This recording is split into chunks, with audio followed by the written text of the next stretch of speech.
Michael Nagy here with Jiggy Jag TV and DiscoveringBands.com, and I'm here with Bug Gigabyte from SINthetik Messiah. How you doing today? Oh, doing great, man. It's good to have you. So you want to give us a little history about the band? Yeah, sure.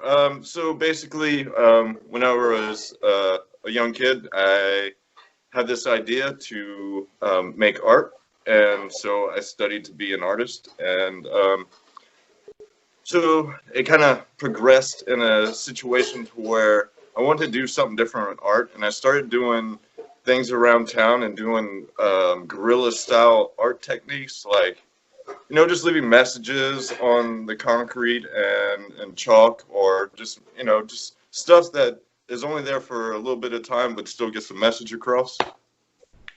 And so after that, I joined a high school black metal band, and I was in that for a while, and then finally I was just like, you know, I wasn't really growing because I was just a keyboard player at the time, and I wanted to do something more than just play keyboards. So I decided to take that concept, which was SINthetik Messiah, and turn it into a musical project, and that's kind of where we're at today. And that was in the concept was in 1996. The band didn't really form until like a couple of years after that. Cool. Now, I know the band mixes a bunch of genres together, so how would you categorize it? I would like to say that my heart is industrial music, and I try to take all what I love out of the experimental side of industrial, and then just kind of make other styles with it. You know, it's that's how I came up with industrial dubstep. Is I took I took dubstep and I put them together, and after that it was kind of more like taking those pop elements. You know, whenever industrial song will have a verse, chorus, whereas EDM dubstep is just like a build up and a drop. Well, what I did, and what industrial dubstep was founded on, was having a pop structure with the build, but the drop is the actual song the whole time, type situation. Now, your name, Bug Gigabyte, how did that come to be? Well, I really felt that being a goth dude, my family is very well respected, and I didn't want to do anything to kind of hurt their family name. And so I decided to go underneath an alias, which Bug is, and the whole planet knows me as Bug, and it's very, very rare these days that anybody actually knows my real name. Cool. Now, you got some new music right now, so you want to tell us a little about that? Oh, yeah. I'm so excited about this new EP. It's called Split Damage. You can find it on all digital retailers. And so basically, I was scouring the internet, and I came across a very talented singer, Miss Kat Hall, and she's in the act Dissonance. Apologize, Miss Cat Hall. Apologize, Dissonance. I've been having drinking a little bit just to get a little, you know, a little at ease, you know. Yeah. But Now, yeah. So I came across Miss Cat Hall, and I was like, oh my God, I love her vocals. I want to do something with that. And so I contacted her, and after that, just started writing the track, and that would be Languish. She wrote all the lyrics for it, and she did all the female vocals for it, and it came out so well, and I'm so proud of that track, and I hope she is too, you know. And man, it's definitely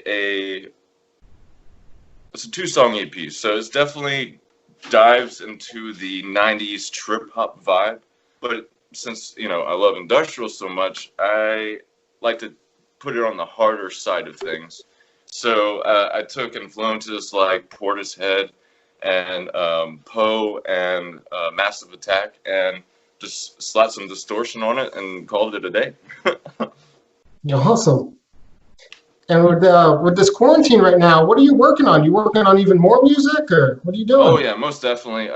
I am doing a few remixes. I'm actually trying to finish up a drum and bass album, and it's going to be a mixture of um, some guitar oriented tracks, but not all of them is going to be guitar oriented. Just for a simple fact is I'm trying to um, follow a certain style, and it has to sound a certain way for me to be like, okay, I'm happy with this type of thing, you know?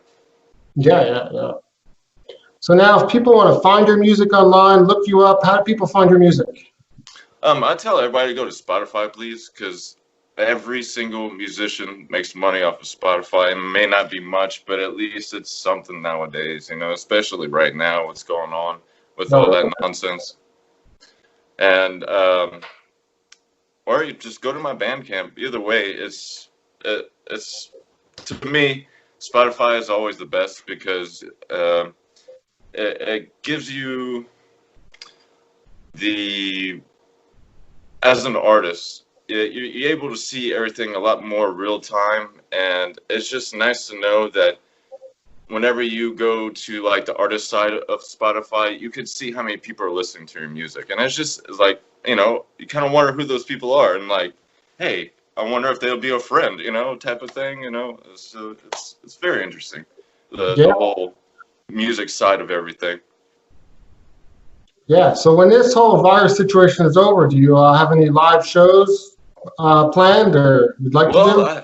I had a tour plan. Well, I was starting to plan a tour because I was going to. I'm based in Louisiana, and was playing in Portland, Oregon, for Portland Goth Fest, and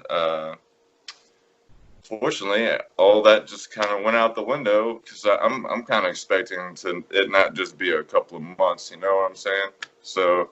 Uh, in the long run, I'm sure everything's going to get scheduled or rescheduled. And after that, uh, I want to hit the road so bad. I want to be doing live shows again. Actually tonight I am recording a couple of live shows over here at the house, so I can get it out there to some festivals and stuff like that. That's cool. That's what I was gonna say. Are you gonna maybe do some local shows and stuff? Oh yeah. Awesome. Now you yourself, I know you like to help out, do charity work. So you want to tell us all about that? Yeah, sure. Actually, I have a album on Bandcamp. The what's great about the Bandcamp is I have demos on there and remixes that is not going to be on Spotify. So if you want to just like hear more of my work and stuff like that, you can go to there.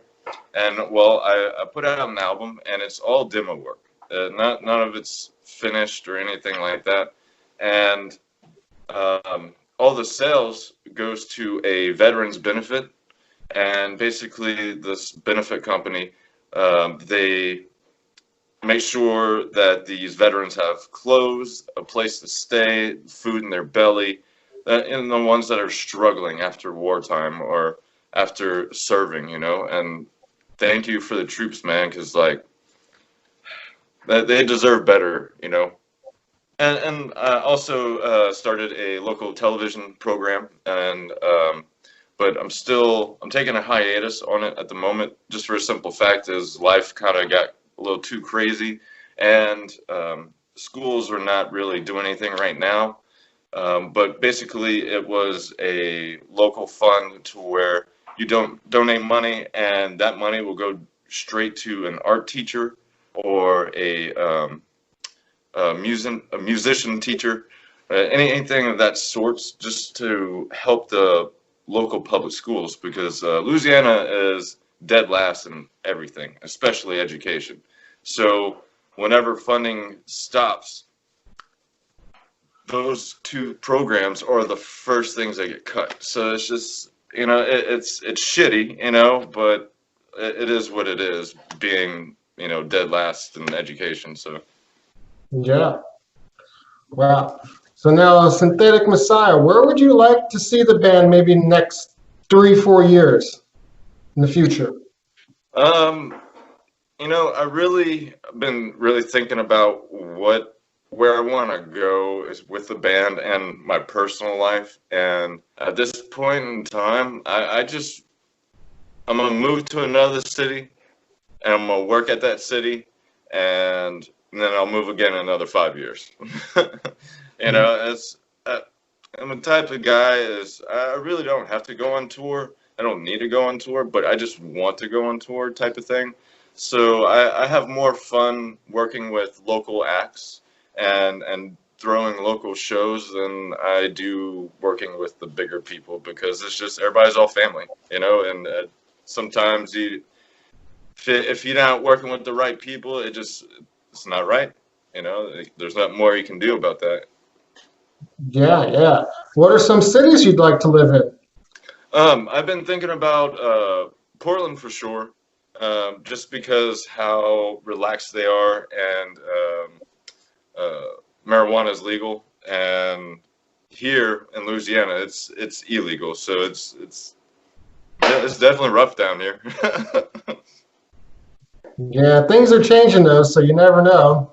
Yeah. I mean, man, look, I said the day the entire country goes legal is the day that they'll realize it will put more money in their pockets. Type of situation, you know? Yeah, suppose you don't want to be out in Denver. Right. Well, that's number two. You know, that's number two. I've been thinking about Colorado so hard, and just because of Witch House and that whole genre. I mean, I think I would love to go vibe with those guys out there. You know, and I think it would just help influence my work too. Because when I write, I don't sit down and say, okay, I want to sound exactly like that guy. I'm like, no, that's not what I want. What I want is I want to hear something that I actually like. So I'm the one that's playing these songs 20,000 times before anybody ever gets to hear it. So I actually have to like the music, you know? So I make stuff that I like to hear, and just I take my influences and weave it in together. And so I think the Witch House community would be a great weave, because I do industrial bass, you know? Yeah, yeah. Now you've been doing the project for a while. What's a memorable experience you could share with everyone? Um, you know, unfortunately, it's not going on anymore, but it was Southern Gothic Fest. That I had so much fun playing that. I've played on a beach. Oh my gosh. So every year in Houston, the electronic music company community, they all get together and they go throw a festival on the beach. And the whole idea of this festival is, so while you out there partying and dancing and have a good time, if you see trash, pick it up. Simple as that. And it's called the Beach Cleanup Festival. And this happens in Matagorda, Texas. And playing on the beach, and the moon is full and it's out, and you just have people all around. It's one of those feelings that you can't replicate in a club or anything like that, or even some festival, because it's not on the beach and it's not right next to the ocean, you know. Yeah, But sounds amazing. and it's a good cause too, and I give Miss Kit Liquid, she's the organizer of the whole thing, so much respect, because it's a good cause, and they rocking it over there in Texas for sure. Awesome. Well, it was good having you and talking to you, and everyone look him up. I appreciate it. Thank you so much. I hope you have a wonderful evening, and I hope everything goes well for you and you stay safe during this weird ass time, you know. Thank you. You too.